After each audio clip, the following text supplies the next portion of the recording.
Hello everyone, very good morning to all of you. Let's start with a new topic today from the strategic management. And the topic for today is competitive changes during industry evolution, globalization, and industry structure. Okay, so this one is our topic. So let's start without doing any delay about the understanding the concept. Okay. So introduction strategy implementation is the sum total. Okay, तो introduction of strategy implementation जो है ये sum total of okay is the sum total of the activities and choice required for the execution of a strategic plan. Okay, if we can sum up these two, then we can take it as a that our strategy implementation is perfect.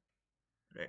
So implementation is the process that turns strategic plan into actions in order to accomplish strategic objectives and goals.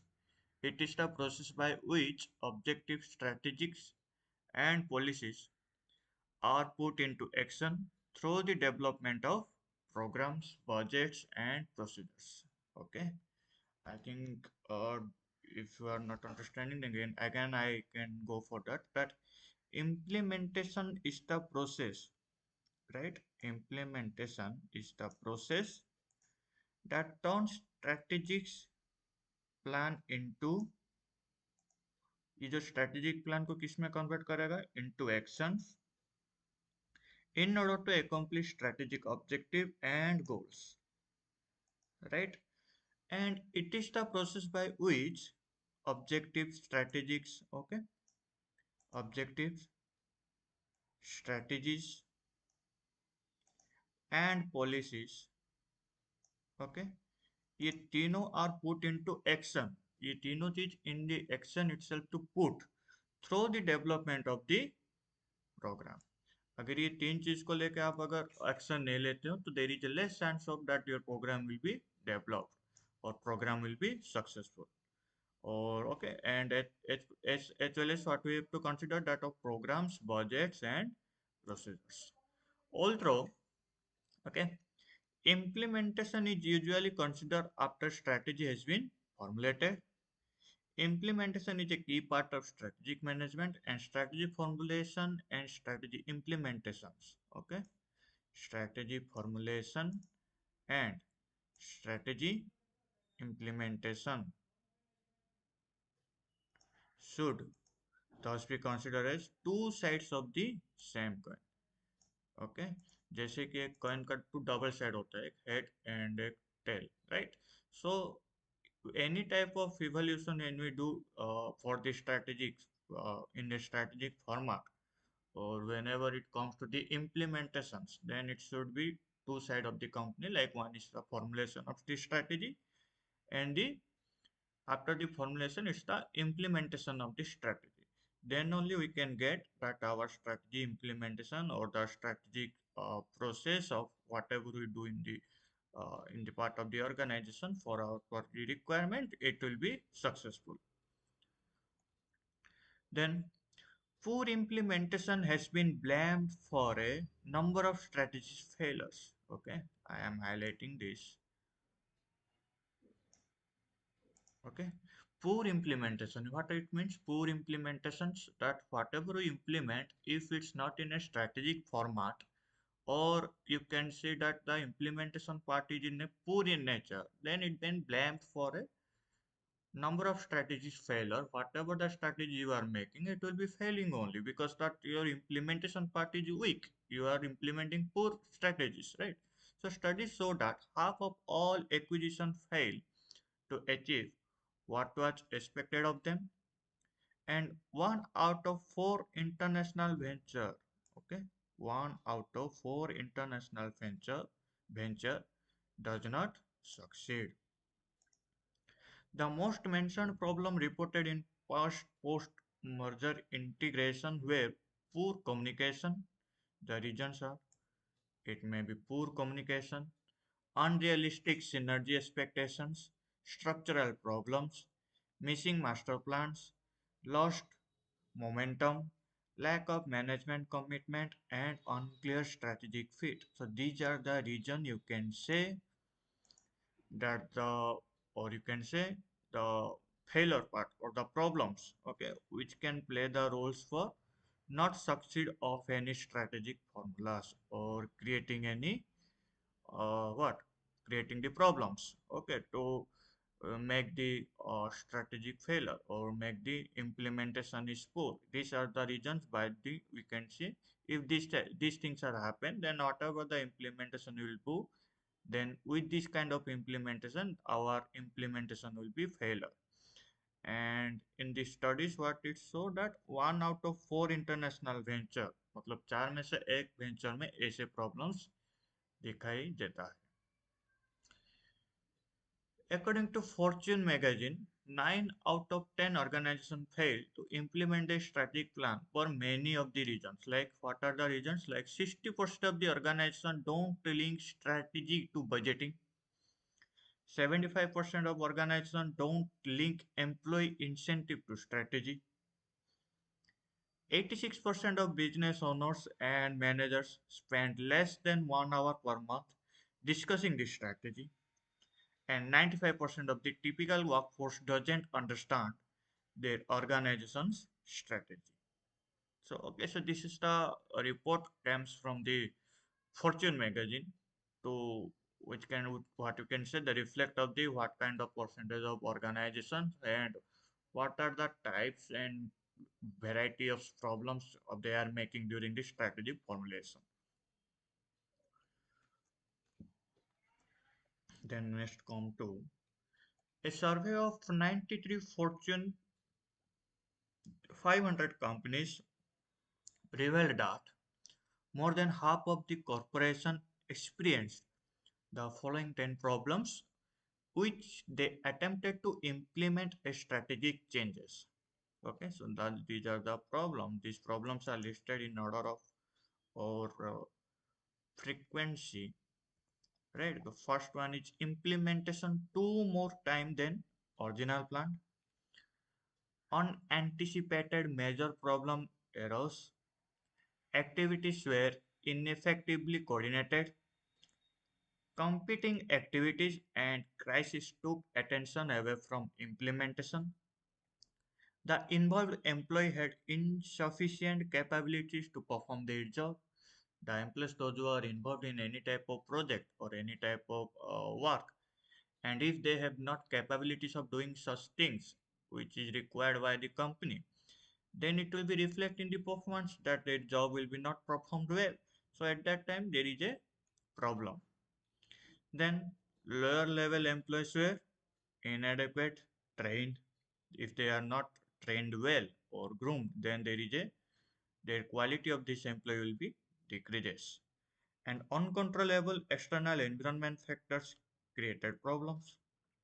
Like uncontrollable external factor or an external environment factor, like there are many things are there in the, which is not in our control, like climate changes.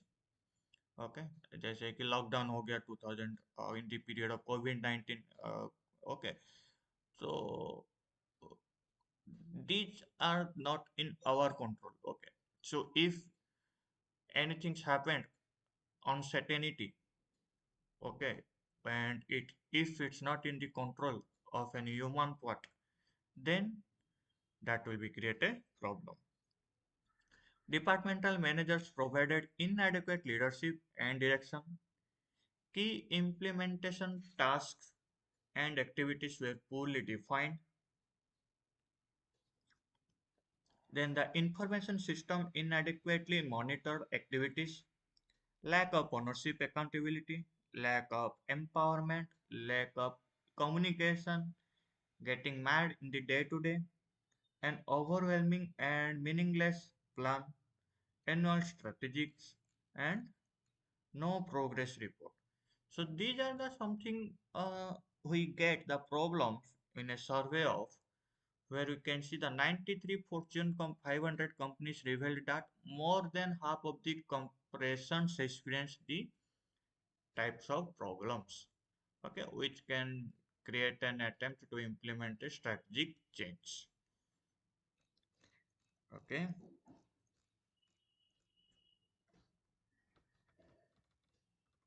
okay. Then next come to who are the persons or who implement strategy. So depending on how a corporation is organized, those who implement strategy will probably be a much more diverse set of people than those who formulated it. Okay, that how corporation is organized, who implement the strategy, it's much more diverse set of people than those who formulate it. Okay, you can understand that implementation of strategies depending on the how much part of the people. And in most large multi-industry corporations, the implementations are everyone in the organization, like vice president of functional areas, directors of divisions, and strategic business units work with their subordinate to put together large-scale implementation plan. Plant managers, project managers, and unit head put together plan for their specific plants and department and units. Therefore, every operational manager down to the first line supervisor and every employee is involved in same way or some way in the implementation of the corporate. Like marketing, if part is state in the hierarchy of the level of the employees in the marketing department, it will be discussed and within a department, into an industry, it will be created a strategy and it's formulated, then implemented, then there is a separate strategy is planned or strategic will become in the output from in a department level. And each and every department level when it's come, then it will be created and somehow they have contributed to the implementation to the corporate. The steps of strategic implementation is the four steps, namely that designing appropriate organizational structure, designing control systems, matching strategy, structure, and controls, managing conflicts, politics, and change. So here is the image.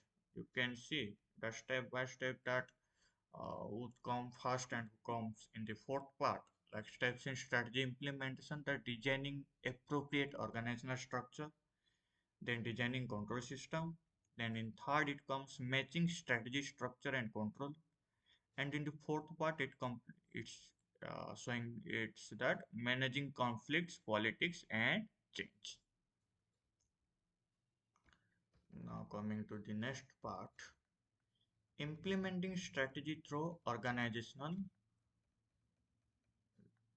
design. The strategy implementations involve the use of organizational design, the process of deciding how a company should create, use, and combine organizational structure, control systems, and culture to pursue a business model successfully. Okay, I'm just underline this. So strategy implementation involves the use of organizational design, the process of deciding, okay, the process of deciding how a company should create, use, and combine organizational control systems and culture to pursue a business model successfully. So there are three steps, that is one is organizational structure, then second is organizational culture, and how they are controlling the system, that is control systems, right? Let us discuss the designing organizational structure. Just I'm doing bold. Okay. So organizational structure is used to develop how groups and individuals are arranged or departmentalized to help meet an organization's goal. Okay, how the groups, okay, that organized structure is to develop, how groups means what, a set of peoples or individuals are arranged for departmentalized. They are arranged or departmentalized to help meet an organization's goals.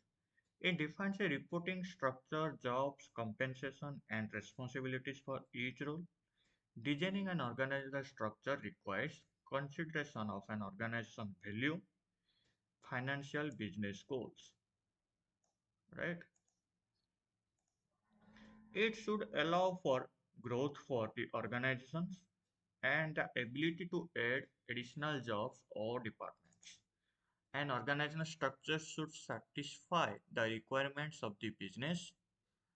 It should ensure optimum utilization of manpower, and different functions should be properly performed. If there is any improper uh, performance will be happen, then the structure of the organization should be unsatisfied and it may be we deliver the requirements of the business. So there is a need for harmonious relationship among the persons at different positions. If there is some unbiased things happen, and this unbiased things will be happen if the relationship of among the persons at different positions, different departments in the hierarchy level of the peoples and positions is not there, then there is, you can see, the harmonious will be not present there, and the productivity of the work will be weak. So designing of a structure is an important task and it should be undertaken carefully. So following steps are essential for designing an organizational structure, that is define business unit or departments. So first see that each business unit should have similar goals and responsibilities. Okay, that can be overseen directed by one or several managers.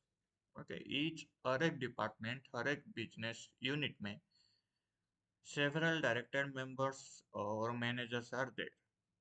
Okay, they have some their similar, they have some their goals, they have some their responsibilities, they have some their own objectives. Okay, so business units or department will then align to assist in creating an appropriate organizational structure. Okay, depending on which type of organizational structure is used, departments may align laterally with other departments or one may oversees the another.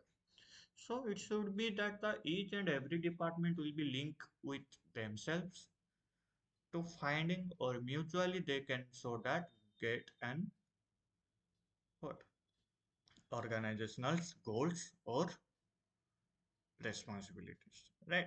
So identifying activities, that the activities which are required to be performed in achieving organizational objectives should be identified. If the activities are not identified, then there is a less chance, or there you can say that objectives should be clear. So identify the activities are the major reason. If are not the activities are be not there, then you can analyze or you cannot get the proper things of activities happens in the organization, or you can count that how much productivity is came and what kind of things and what kind of work will be happen is happening within the organization to measure that the which can be reflect in the process or in the process of what to process of getting or process of achieving the goals and objectives, right? The functions to be performed for achieving different goals should be ascertained, and activities relating to those functions should be identified. The major activities are classified into a number of sub-activities, right? While identifying activities, it should be borne in mind that no activity has escaped. Okay, you have to check that no activity should be escaped from your eye, and there is no duplications in activities, and various activities are performed in a coordinated way. Then next, grouping of activities. The closely related and similar activities are grouped together for departments, divisions, or sections. The coordinations among the activities can only be achieved through proper grouping. The grouped activities can be assigned to different positions. The assignment of activities to individuals create authority and responsibility. The authority is delegated to the lower level of various department and responsibilities fixed. The closely related and similar activities are grouped together for departments. In each every department, there is a low level groups are there on the, you can say, those who are in the bottom line, they are closely related to their activities which is similar to the other departments. Okay, so at that time the coordination among the other department, or at that time you can do go for the achieving something by doing a proper grouping, then it can be sounds like that it will be activities will be assigned to different positions, and assignment of activities to an individual create authority and responsibility. Okay, the assignment of activities, this type of assignment or of activities to individual creates authority, responsibility, and the authority is delegated to the low level of the various department, and responsibility is fixed because they have the same type of activities. So that's why they get the responsibility is also same type of the responsibility, so it's fixed for the each and every bottom level of the people.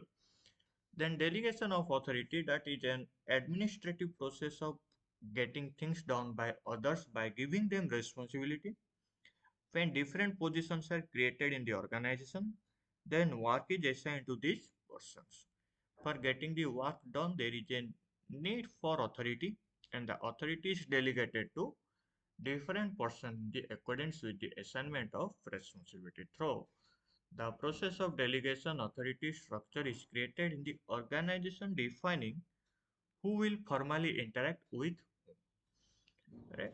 And then discuss the features of a good organization structure. That an organization structure should meet various needs and requirements of the enterprise. Then discuss the following are the features of good organizational structure. Okay, so first one is determine which type of organization should best fit for your business need.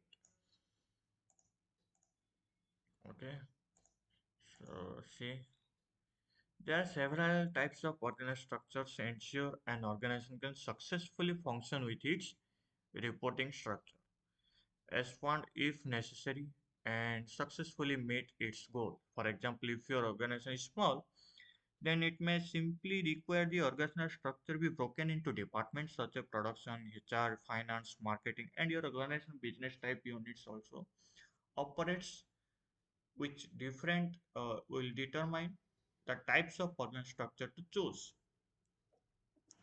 Then define the executive and managers management teams. So executives and managers are the responsible for ensuring each business unit meet the organizational goals or not. So this is the responsibilities of the executives and managers. This may include one or several top executives to oversee the entire organizations and managers to direct each business unit within the organization structures. And the organization may require one supervisor to oversee the all operations supervisor to direct each business unit, ultimately reporting to a top executive or owner. Okay, and establish performance metrics and compensation. Okay, this is the one of the most crucial important things in these steps. Okay, when the organization structure is determined, job description can be clearly defined and where each job fits in the hierarchy, and each job description should reflect the competencies required to do the job and the expectations of each job to meet the organizational goals or not. After each job within the structure is defined, then compensation should be defined based on the responsibilities of each job. Okay, then clear line authority.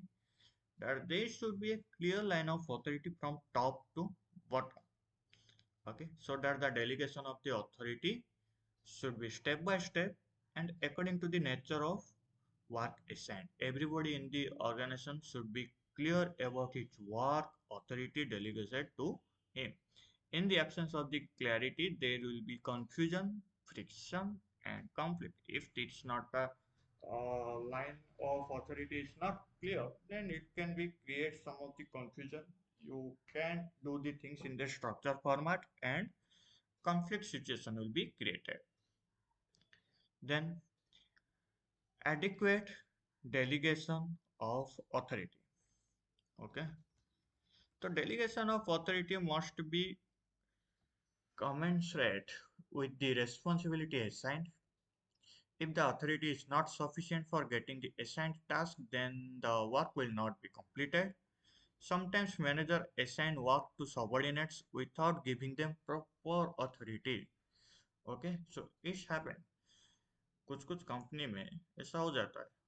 Not in कुछ companies, maximum of the companies sometimes happen that manager assign their work to subordinate without giving them the proper authority. So some what it reflect that it shows the lack of decision making on their part.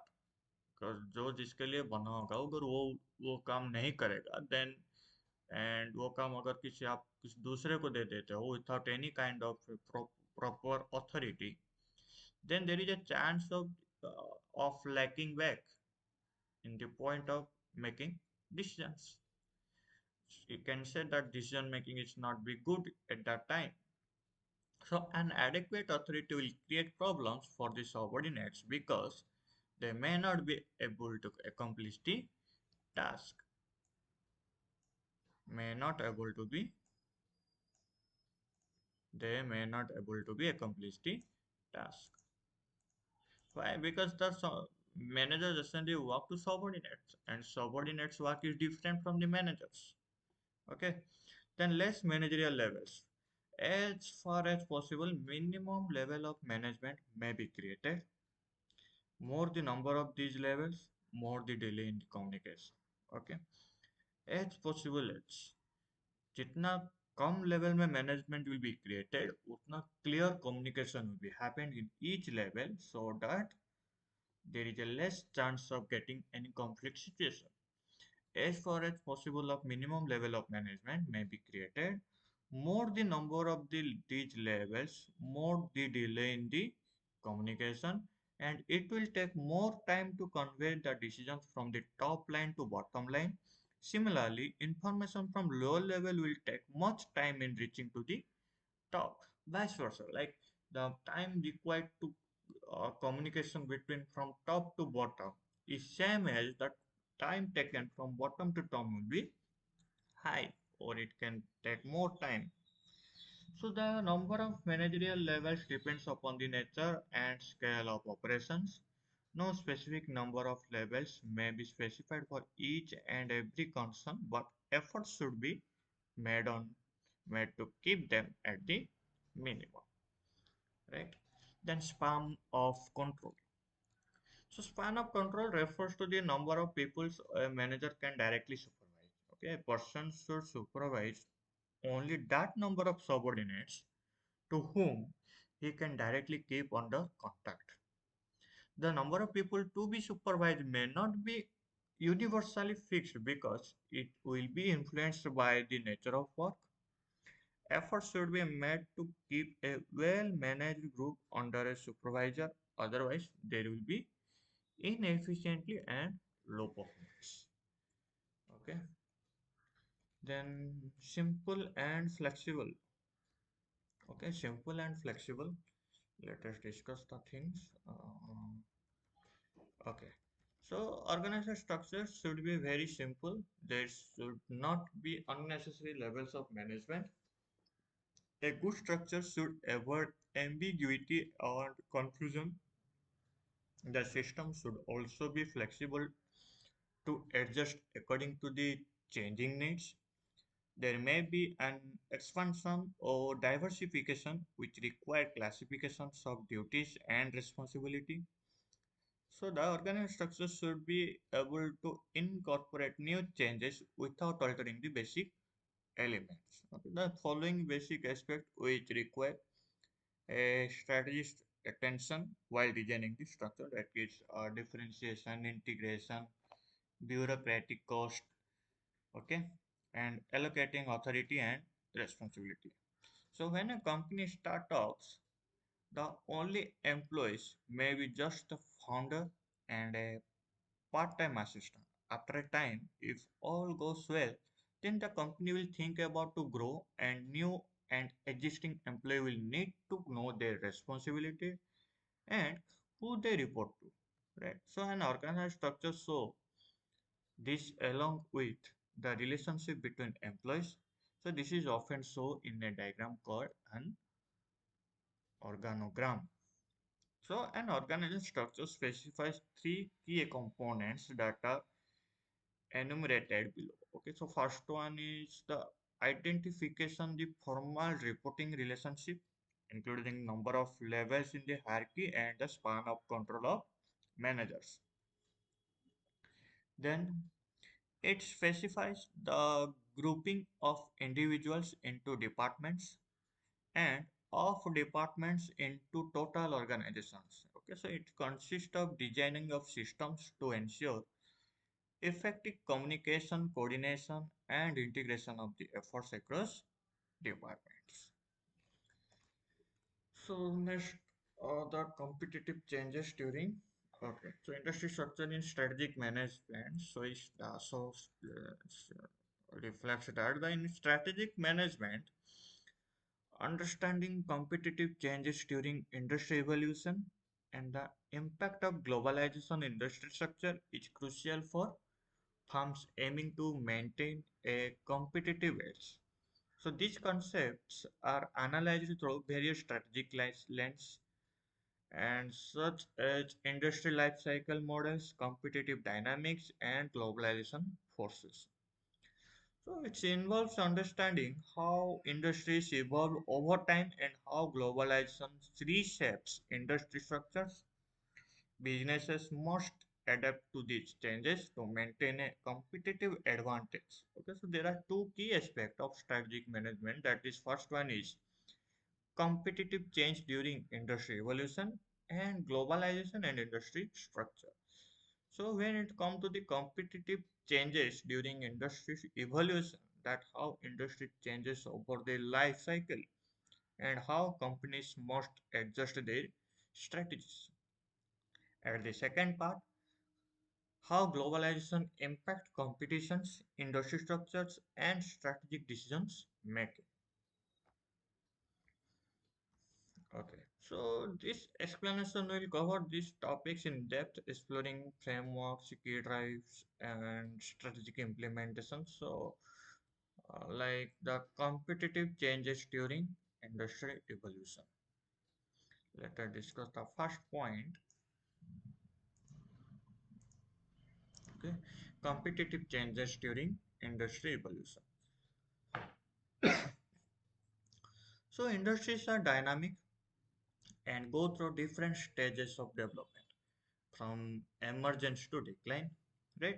So this process is often described using the industry life cycle model, which consists of four major phases. That is introduction stage, where new industry with limited competition, high uncertainty regarding technology, consumer adoption and regulation, high R&D making marketing cost as companies try to establish a foothold, and limited customer awareness and demand. This is the introduction stage of the company. And competitive changes are what? That few competitors, those present are focused on innovation, high barriers to entry due to technological or capital requirement, fast mover advantage can be significant but risky. Then strategic implementation will be focus on product differentiation and innovation, heavy investment in branding, customer education, and potential for forming strategic alliances and partnerships. The next part is growth stage. So the characteristics for the growth stage is rapid market expansion and increasing consumer adoption, entry of new competitors attracted by profit potential, standardizations of products begins, and increasing economics of scale to reduce costs. For the growth stage, the competitive change will be what? Market leaders emerge, gaining economics of scale. Competition intensifies as firms fight for market share. Some firms may fail if they cannot keep up their growth pace, and strategic implementation will be companies must scale production efficiently to reduce cost and focus on brand differentiation and customer loyalty, expansion into new market distribution channels. The next is maturity stage. So at this point, what happened? The market saturation will be happen. Growth slow down, price-based competition increases, and product differentiation declines. So industry consolidation, mergers, and acquisitions become common. So innovation shifts from radical to incremental improvements, and competitive changes will be like cost cutting becomes critical to maintain profitability, brand loyalty, and service differentiation become key competitive advantages. Smaller firms may exist in the market due to intense competitions. And for that, what is the strategic implementations you can happen? You can do that. Focus on cost leadership, operational efficiency, diversification into related products or service, and strengthening brand positioning to retain customers so that customer will be cannot return from your product. Then decline stage will be happen where market demand shrinks due to technological advance, shifting consumer performance or industry disruptions. Firms start exiting the industry. Price wars may occur as firms try to liquidate remaining inventory, and competitive changes will only the most cost efficient or niche firms survive. New disruptive technologies or substitutes emerge, and strategic implementation should be what? Businesses must decide whether to exit or to innovate or find a niche market. And cost minimization and efficiency improves become priorities and potential pivot to new industries or business model. So globalization and industry structure what? That globalization has significantly reshaped industry structure by increasing competitions, opening new market, and accelerating innovations. Understanding how globalization affect industries is crucial for strategic management. So the key drivers of globalization in industry structure is first one is technological advancement, that faster communication and automation, e-commerce enable companies to operate globally. Trade liberalization is reduction in trade barriers allows free movement of goods and service.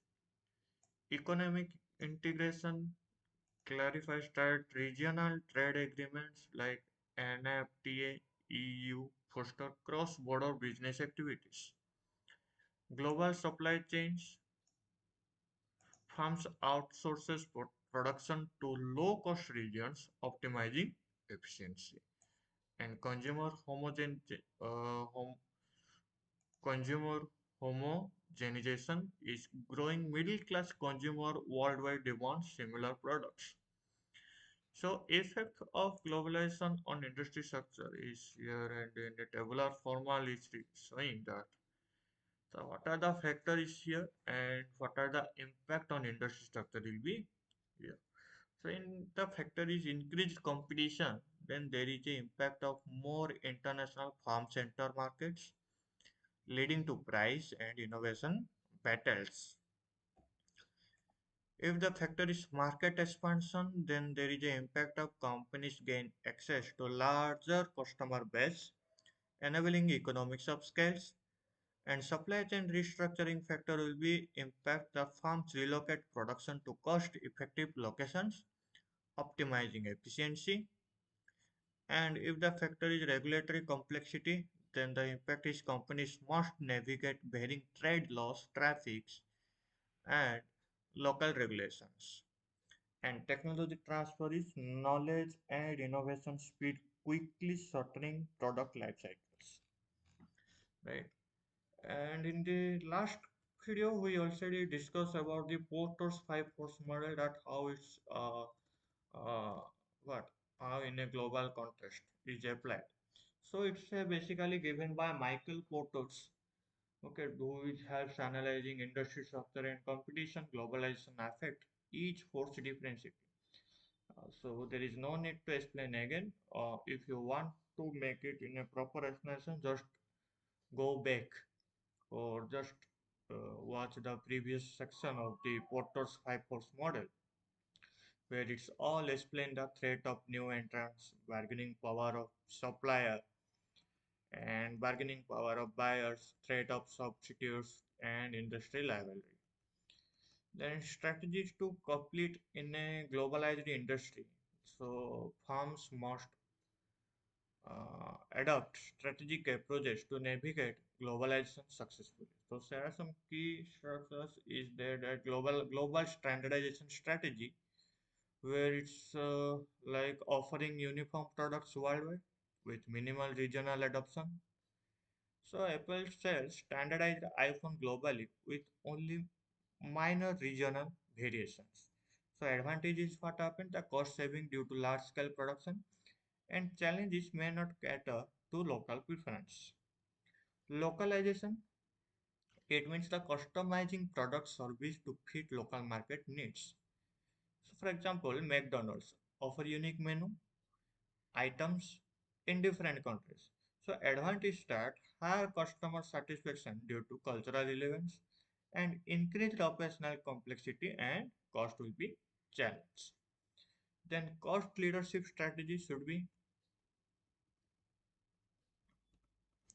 achieving cost efficiency through economic of scales and low cost production.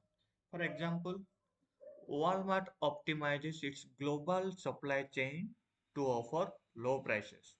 So advantages attract price sensitivity customers and deters new entrants. And challenge will be happen that requires a tight cost control and supply chain management.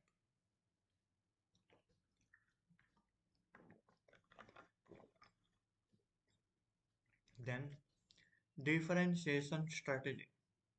So it is nothing but creating unique products that justify premium pricing. For example, luxury brands like uh, Lois Vuitton maintain exclusivity. So advantage is higher profit margin and brand loyalty, and challenge will be required continuous innovation and strong branding. Okay, so that's all about we discussed today about the what industry globalizations, and how competitive changes during industry evolution and industry structure in strategic management. So I think all the things what we discuss is somehow you understood.